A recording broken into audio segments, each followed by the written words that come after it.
Bismillahirrahmanirrahim. Alhamdulillahi Rabbil alamin. Wa salatu wa salam ala sayyidil mursalin wa ala alihi wa ashabihi ajma'in. Ең алғаш жаратқан Аллаху Субханаху ва Таалаға чексіз мақтаулар болсын. Андан кейін сүйікті пайғамбарымыз саллаллаху алейхи уассаламға Аллах Тааланың үзгілтіксіз салауат саламдары болсын. Алланың жалғыздығына иман келтіріп, пайғамбарымыз саллаллаху алейхи уассаламның сүннетіменен жашаған сіздерге дайыма Аллах Тааланың үзгілтіксіз рахматы мерими, хидаяты нұру, адал рызқысы, берекесі бола берсін. Урматтуу мұсылман бір туғандар, бүгінгі жұма күніңіздер құтты болсын. Жаратқан Аллаху Субханаху ва Таала мына ушундай берекелүү құтты күнді атқарған бардық жақшылық іштеріңіздерді, дуа зикірлерді, жұма намазыңыздарды Аллахым қабыл қылсын. Жаратқан Аллаху Субханаху ва Таала Құран кәрімде айтады: Аузу биллахи минаш шайтанир ражим. Вазкуру ниъматаллахи алейкум из кунтум а'даан фааллафа байна кулубикум фасбахтум би ниъматихи ихвана. Бұл аятта Аллаху Субханаху ва Таала мына ошол пайғамбарыбыз саллаллаху алейхи вассалам Мадинаға көчүп баргандан кейін ошол жердегилердин бардыгын динге чакырып, ошол жерде бири-бириге душман болгондор ынтымакка келип, достошуп, элдешип, бир динге киргенден кийинки жакшы бир абалды сүрөттөп, Алла Таала айтат: мына ушундай жакшы ынтымакты берген, ушундай жакшы нематтуу сыйларды Алла Таала берип атат. Мына ушул рызкы, нематтарга, жакшы иштерге силер дайыма эстеп жүргүлө дагы Алла Таалага шүгүрлөрдү айткыла.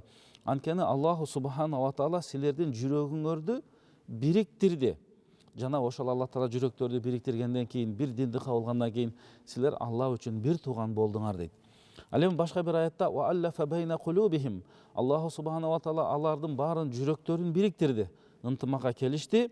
"Лау анфакта ма фил арди жамиан", эгер ааламдагы бардык нерсени аларды элдештирүү үчүн, ынтымакка чакыруу үчүн сарптасаң дагы мындай натыйжага жетмек эмессиң.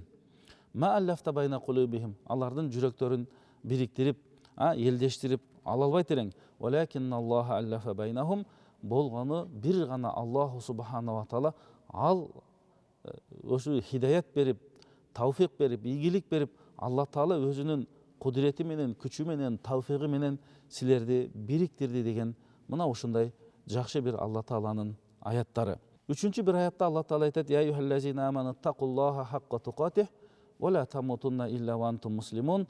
О имандуулар, силер бул дүйнөдө жашап атканда чыныгы такыба болуп жашагыла, бул дүйнөдөн өткөндө да такыба болгула. Мына ошондо силер мусулман болуп, чыныгы мусулман болуп өтөсүңөр дейт. Демек, мусулманчылыкта эң бир жакшы мусулмандын сыпаты десек болот. Бул өзүнүн кулк мүнөзүн оңдоп, азыркы мына биздин аятта айтылгандай, дагы башка бирөөлөрдүн ортосун элдештирүү, ынтымакка чакыруу, эри шаркак биримдикте жашоо, мына жашаган жерине, мамлекетине колдон келишинче салымын кошуп, өнүктүрүп өстүрүү, мына ушул нерсе биздин исламыбыздын негизги багыты, биздин динибиздин негизги багыты, өзүбүздү, башкаларды дагы дайыма урматтоого чакырат. Мына ошондон мына бүгүн сиздер менен биз кыскача эки адамдын ортосун элдештиргенде, ынтымакка чакырганда кандай сооптуу жакшы иштер бар экени жөнүндө кыскача сөз кылмакпыз. Пайгамбарыбыз саллаллаху алейхи вассалам өз сөзүндө айтат: "Ал муслиму ахил муслим", мусулман мусулман менен бир тууган. "Ла язлимуху", ал көбү бири-бирине зулумдук кылбайт, зыян бербейт. "Ва ла юслимуху", аны баягы бирөөлөргө салып бербейт, ага кыянаттык кылбайт.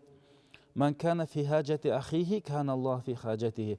Кайсы бир адам бир башка бир мусулмандын муктаждыгында болсо, ал кыйналып аткан болсо, карыз болсо, дагы бир жардам керек болгон болсо, кой ошуга жардам берейин деп ошонун кызматында болуп, артында жүргөн болсо, кыяматта Алла Таала мына ошол адамдын муктаждыгын кетирет. "Оман фарража ан муслимен курбатан", же кайсы бир мусулман адам бир кыйынчылыкка түшкөн болсо, анын кыйынчылыгын кетирген болсо, ошол жардам берген адамдын кыйынчылыгын кыяматта Алла Таала кетирет дейт.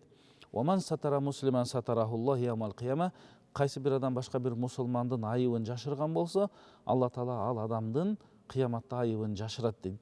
Мына ушул хадисте дагы пайгамбарыбыз саллаллаху алейхи вассалам бизди баягы ынтымакта, беримдикте жардамдашып, баягы өнүктүрүп, өстүрүп жашаганга чакырат.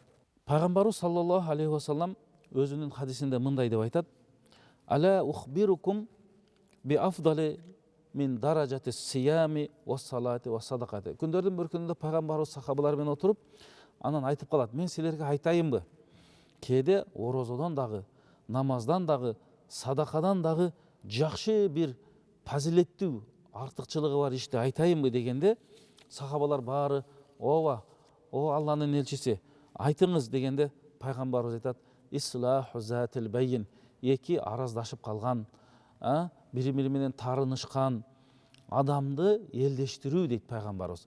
Ошол эки адамдын ортосын оңдоо, балки эки кошуна ушундай болуп калышы мүмкүн, туугандардын ортосунда, эки достун ортосунда болуп калышы мүмкүн, жумушта иштегендердин арасында болуп калышы мүмкүн.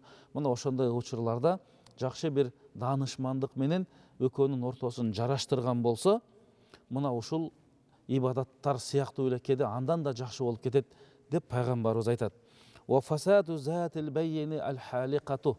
Пайгамбарыбыз айтат: ал эми эки адамдын ортосуна гыйбаттап, ушак салып, фитна кылуу же экөөнү кагыштыруу, бул кырып салган сыяктуу дейт. Кырып салган сыяктуу дейт. Ошондо пайгамбарыбыз айтат: иннаха ла тахлиқу шар, валакин тахлиқу дин. Мындайча айтканда, бул нерсе кырып салды дегенде, чачты кырып салса эч нерсе эмес эле. Чачты эмес, бул ошол адамдын көкүрөгүнөн динди кырып салган сыяктуу болот дейт. Мына ошондон дайыма биз эки адамдын ортосун дайыма жараштырганга, элдештиргенге, ынтымакка, биримдикке дайыма чакырганга аракет кылышыбыз керек. Анткени бул аяттардан, хадистерден биз азыр көрүп тургандай, пайгамбарыбыз бизге мына ушул нерсеге эмне кылып атат? Багыт берип атат. Пайгамбарыбыз саллаллаху алейхи ва саллям мына ушул сөздөрдүн баары Алла Тааланын төмөнкү сөздөрүнө таянып айтып атат. Алла Таала айтат: фаттакуллаха ва аслиху зата байникум. О момундарга, мусулмандарга кайрылып айтылып атат: силер таква болгула, жана араңардагы, ортоңордогу мамилени дайыма оңдоп тургула деген Алла Тааланын сөзү бар. Ал эми башка бир аятта Алла Таала айтат: иннамал муъминуна ихватун фа аслиху байна ахавайкум. Кара, бардык мумун мусулмандар бир тууган дейт Алла Таала ошол аятта. Демек ошол мусулмандар өз ара мамилелерин оңдоп алыш керек. Эгер ошондой капа болуп жүргөндөр болсо, башкалар келип, жакындары келип, аларды жараштырып, элдештириш керек. Мына ошондой биз чыныгы багы мусулманчылыкты аткарып аткан болот деп эсептелинет экенбиз.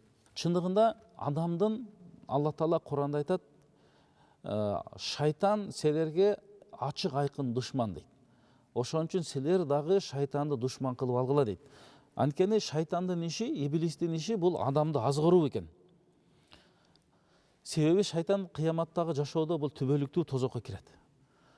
Өзү эле ошол тозокко кирип калбайын деп, адам баласын дагы дайыма адаштырганга аракет кылат экен. Мына ошонун шайтандын кээ бир иштерини пайгамбарыбыз саллаллаху алейхи ва саллям бизге айтып атат. Эмне деп айтат? Инна иблиса ядау аршаху алал ма. Иблис өзүнүн тактысын коюп алып суунун үстүнө дейт. Кийин өзүнүн желдеттерин ар кандай жумуштар менен жумшайт экен. Жиберет, тигини аткар, муну аткар, баардык ошол бузуку жаман иштерди аткарганга. Ошолордун ичинен кээ бирлери келип мындай иш аткардым десе, мисалы азгырдым, тигиндей кылдым десе, эч нерсе кылбаган окшойсуң дегендей көңүл бурбай коет дейт. Кийин бирөөсү келип алып туруп, мен аял менен эркектин ортосун ажыраштырып салдым, ушундай фитна кылдым, ушак кылдым, гыйбат кылдым, аларды азгырдым, анан ошонун артынан булар ажырашып атат деген болсо, ошону жакын көрөт экен дагы, өзүнүн жанына жакын эң жакын адамдарынан деп эсептеп, аябай жакшы иш кылыпсың деп, аны аябай сыйлыктар менен сыйлайт дейт. Демек, эки адамдын ортосун бузуу бул негизги шайтандын иши экен. Ошондуктан биз деле мына пайгамбарыбыздын сөзүнө амал кылып, колдон келишинче мамилени оңдогонго, туура сүйлөгөнгө, кулк мүнөздү оңдогонго дайыма аракет кылышыбыз керек. Абу Хурайра радиаллаху анху риваят кылган хадисте пайгамбарыбыз айтат: туфтаху абуабул джаннати яумул иснейни ва яумул хамис. Бейиштин эшиги дүйшөмбү күнү жана бейшемби күнү ачылат дейт пайгамбарыбыз. Аллаху субханаху ва таала мына ушул күндөрү бардык адамдардын амалдары Аллага көтөрүлгөндө, бардык адамдардын күнөөсүн кечирет, бирок эки адамдын гана күнөөсү кечирилбей калат дейт. Ошондо кимдер дегенде, эки адам, экөө тең мусулман, бирок бири-биринин ортосунда араздашуу бар. бири бирине капа болгон, таарыныч бар, бири бирин көрсө да учурашпайт, саламдашпайт, чакырганына барбайт, мамиле түзбөйт. Мына ушулар дейт. Анан периштерге айтылынат экен, анзиру хазайни хатта ясталиха. Ушул экөөнүн амалдарын кечиктиргиле дейт экен. Кечиктиргиле экөө элдешкенге чейин. Эми пайгамбарыбыз айтат. Ушулар эгер элдешсе, элдешип кетти экен да. Эгер элдешпей калса, алардын кылган ибадаттары, дуалары, зикирлери кабыл болбой калат дейт. Мына ошондуктан биз мына ушул нерседен сактанышыбыз керек. Бирөөгө тарынганда, араздашканда ал көп узабаш керек экен. Пайгамбарыбыз айтат: "Ла яхжуру муслим ахаху фаука саласата айям." 3 күндөн ашык тарынганга болбойт дейт пайгамбарыбыз. Мейли анча мынча болуп калса, 2-3 күнгө чейин макул. Балки 2-3 күндүн ичинде аны менен жолукпай да калышың мүмкүн. Бирок 3 күн өткөндөн кийин мурдагыдай кадимкидей эч нерсе болбогондой жүрүш керек дейт пайгамбарыбыз. Кийин жолугуп калганда ким биринчиси, экөө жолугуп калганда биринчи кимиси салам менен баштаса, мына ошол Алланын алдында кадыр баркы бийик деген пайгамбарыбыздын жакшы бизге көрсөтмөсү бар. Мына ушул эле мааниде башка риваятта келет экен. Аллаху субхана ва таала күнөөлөрүнү бардык адамдарды кечирет дейт. Ошо дүйшөмбү күнү, бейшемби күнү ушул эки тарынышкан адамдыкын гана кечиктирбейт, экөөнү тим койгула, кечиктиргиле, булар жарашканга чейин дейт экен. Ошондуктан баягы колдон келишинче эки адамдын ортосун жараштырганга аракет кылышыбыз керек. Балки калп айтуу менен болсо дагы жараштырган болсок болот. Мисалы, баланча сени ушул жерде мактады, баланча сага салам айтты. Эми ал мактабаса деле, салам айтпаса деле, балки белек берип, сага белек берип ийди деп ушинтип, белек берип ийбесе деле өзү алап коюп, ушул эки досумдун, эки кошунамдын, эки туугандын ортосу жакшы болуп калсын деп аракет кылган болсо, бул чындыгында калптан болуп атат. Бирок бул калптын негизги максаты бул өтө жакшы болуп атат. Шариятка ылайыктуу, максаттуу болуп атат. Мына ошондон ушул жердеги калп айтууга шарият уруксат берет экен. Ошондон пайгамбарыбыз айтат, мындай деп айтат: "Лайсал каззабу аллази юслиху байнан нас." Эки адамдын ортосун элдештирген адамды калп менен элдештирген болсо дагы, аны биз калпычы деп айтпайбыз дейт.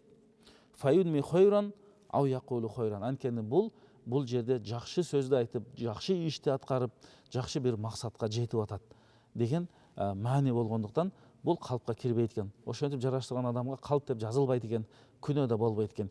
Тескерисинче биз жанакы орозодон дагы, зекеттен дагы, садакадан дагы көп соопко татыктуу болуп калат экенбиз. Абу Хурайра радиаллаху анху айткан хадисте пайгамбарыбыз саллаллаху алейхи ва саллям айтат: "Куллу сулама минан наси алейхи садака." Биздин денебизде көптөгөн бай муундар бар. 365 муундай болот деп айтылат. Ар бир таң айткан сайын адам баласы ушул ар бир муунга садака бериш керек. Жакшылык ишти аткарыш керек. Мына ушул кантип биз Алла Таала бизге берип койгон чын ден соолуктун сыйын, ниматын, шүкүрүн, анын садакасын кантип беребиз десек, пайгамбарыбыз саллаллаху алейхи ва саллям мындай деп айтат: "Таадилу байна иснейни садака." Эки адамдын ортосун адилеттүүлүк менен жараштырып койгонсуң болсоң, мына ошол денеңдеги муундардын бардыгын садакасын берген болот экенсиң. Ва ту'ину ражула фи дабатиhi фатахмилу алейха. Бир унаң менен кетип атсаң, бир улгайган аксакал же муктаждар болсо, аларды же унасына отургузуп, же өзүңдүн унаңа алып ташып алып барып койгон болсоң, мына ошол садака сообун алат экенсиң. Же бирөөдүн жүгүн көтөрүшүп жеткирип койгон болсоң, кандай жол менен болбосун, же болбосо башка бирөөлөргө жакшы бир жагымдуу сөз айтып, маанайын көтөргөн болсоң, ал дагы садака деп эсептелинет экен. Андан кийин намазга барууда, мечитке барууда, ар бир кадам коюп барганың, ар бир кадамыңа Алла Таала садака берет экен. Жолдо кетип жатканда жалпы мусулмандарга зыян бере турган кээ таштандыларды, же ташты жолдо жаткан, же жаман нерселерди, тоскоолдук кылган нерселерди алып койсоң, ал дагы садака экен. Мына ушулардын баары эгер биз колдон келишинче аткарган болсок, мына ошол денебиздеги муундардын баарын садакасын берген болот экенбиз. Абу Зар радиаллаху анху айткан хадисте, чашке учурунда күн чыккандан кийин саат 10-12ге чейин 2 рекет намаз окуп койгон болсоң, мына ошол денеңдин мүчөсүнүн шүкүрүн, садакасын берген болот экенсиң. Мына ушул жерде пайгамбарыбыз саллаллаху алейхи ва саллям бизге көптөгөн жакшы иштерди айтып атат. Бул иштерге биз өмүрүбүздө, жашообузда күн сайын чалдыгып турабыз. Ушундай нерселер жашообузда болуп турат. Мына ушундай учурларда биз ниетти оңдоп, ошол иштерди соопка айлантып, башкаларга жардам берип, мына ушундай жакшы иштерди аткарганга аракет кылышыбыз керек экен. Пайгамбарыбыз саллаллаху алейхи ва саллям Абу Аюбка айтат экен: "Аля адуллука аля тижаратин". Мен саңа жакшы бир сооданы айтайынбы дейт экен. Ал аны аткарсаң аябай бакы пайда табасың деп. Ал айтыптыр: "Оба Алланын элчиси, айтыңыз" дейт экен. Ошондо пайгамбарыбыз айтат экен: "Тас'a fi islahi beynen nas". Адамдардын ортосун, араларын ынтымакка чакырганга, элдештиргенге дайыма аракет кыласың. Аракет кыласың.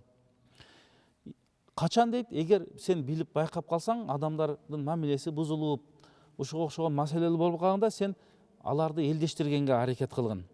Дайыма аларды алыстап кеткен болсо, аларды жакындатканга аракет кылгын. Бул эң бир жакшы соода деди. Демек бул жерде сооптун соодасы көптөгөн бир жакшы жетишкендиктерге жетип калган. Эртең кыяматта биздин оң таразыбызга мына ошондой сооптор отурганда, биз аябай мына ошонун пайдасын көрөт экенбиз. Ошондуктан пайгамбарыбыз Анас радиаллаху анху риваят кылган хадисте айтат, мындайча айтканда, биздин адамдардын ортосундагы ушундай тарыныштар болбосу үчүн, бири-бири менен мамилелери узап кетпестиги үчүн пайгамбарыбыз чыныгы момун мусулмандарга ушундай өзүнүн насаатын берет. Ла табагаду дейт. О мусулмандар, момундар, бири-бириңерди жаман көрбөгүлө. Вала тахасаду, бири-бириңерге ич тарлык кылбагыла. Вала тадабару, бириңер экинчиңерге артыңарды салбагыла. Вакуну ибадаллахи ихвана, Аллаху субхана тааланын жолунда бир тууган болгула дейт. Бир тууган. Вала яхиллу ли муслимин ан яхжура ахуаху фаука саласата айям. Эми мусулман адамга башка бирөө менен, башка бир тууганы менен болгон мамилени 3 күндөн ашык үзүп салганга болбойт деди пайгамбарыбыз. Демек биздин мусулмандардын ортосунда биримдик, ынтымак, достук болуусу үчүн пайгамбарыбыз бизге мына ушундай жакшы бир көрсөтмөлөрдү берип жатат. Бул жерде айтып аткандай, демек 3 күндөн ашыкка бизге уруксат эмес. Кийин жолугуп калганда, экөөсү бири-бири менен жолугуп калганда, ким биринчиси ассаламу алейкум деп саламын баштап, колун берип учурашып саламдашкан болсо, мына ошол адам Алланын алдында кадыр баркы бийик деген пайгамбарыбыз саллаллаху алейхи ва салламдын жакшы бир айткан сөзү бар. Пайгамбарыбыз саллаллаху алейхи ва саллам бул хадисти дагы Абу Хурайра радиаллаху анху риваят кылат. Бир киши келди дагы пайгамбарыбызга айтты: "Алланын элчиси, менин туугандарым бар. Алар менен мен мамиле кыламын, алар менден мамилени үзүп салат. Аларга жакшылык кыламын, алар мага жамандык кылат. Аларга сабырдуулук менен жакшы мамиле кылам, көңүл бурам, алар мага кайдыгер карайт. Мен эмне кылайын ошондо?" Дегенде пайгамбарыбыз айтат: "Эгер сен чындыгында эле ушундай кылган болсоң, ушунуңду аткара бергин. Чындыгында Алла Таала тарабынан сага дайыма жардам болот" деди, эгер айтканың эле чын болсо деди. Ал эми алар өздөрүнүн зыянын көрө берет. Баягы адамдын ысык бир топуракты адамдын оозуна салса кандай бир жагымсыз. Аларга ошол сыяктуу эле болуп атат дейт. Бул мамиле дагы өзүнчө бир өзгөчө нерсе экен. Мына ошондон биздин динибизде дайыма ынтымакка чакыруу, биримдикке чакыруу, достук менен жашоо өтө сооптуу иштердин катарына киргендиктен баарыбыз мына ушул пайгамбарыбыз саллаллаху алейхи ва салламдын айткан сөздөрүнө амал кылганга аракет кылалы. Жараткан Аллаху субхана ва таала баарыбыздын ыйманыбызды бекем кылсын, ибадатыбызды кабыл кылсын.